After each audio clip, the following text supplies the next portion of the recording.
இந்த வீடியோக்குள்ள போறதுக்கு முன்னாடி நம்ம சேனலை சப்ஸ்கிரைப் பண்ணாதவங்க சப்ஸ்கிரைப் பண்ணிடுங்க. பக்கத்துல இருக்க பெல் பட்டனையும் கிளிக் பண்ணிக்கோங்க.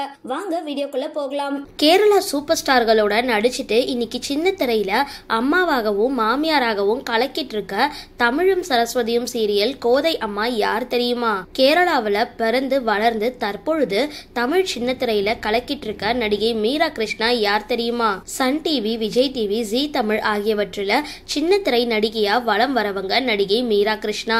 அம்மா மாமியார் ரோல் அப்படின்னா ரசிகர்களோட ஃபேவரட் இவங்க தான். தற்பொழுது கண்மணி அன்புடன் அப்படின்ற தொடர்ல நடிச்சிட்டு வராங்க.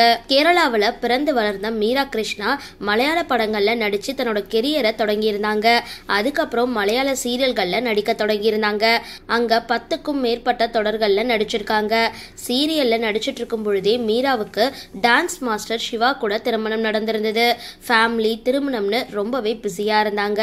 அதுக்கப்புறம் மீரா கிருஷ்ணா நீண்ட இடைவெளிக்கு அப்புறம் கலைஞர் டிவியோட பொக்கிஷம் சீரியல் மூலமா தமிழ் சின்னத்திரைக்குள்ள நுழைஞ்சிருந்தாங்க.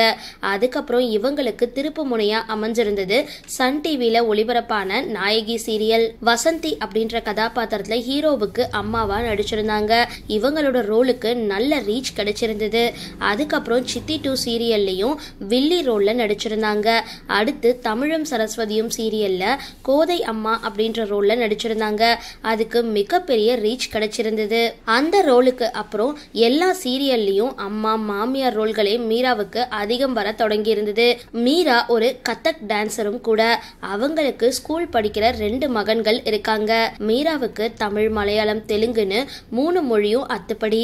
மலையாளம் தாய்மொழி அப்படின்னா அவங்களோட கணவர் தெலுங்கு இப்போ சென்னையில செட்டில் ஆகிட்டாங்க.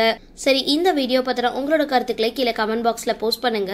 வீடியோ பிடிச்சிருந்தா லைக் பண்ணுங்க, ஷேர் பண்ணுங்க, மறக்காம டிபி காபி சேனலை சப்ஸ்கிரைப் பண்ணுங்க.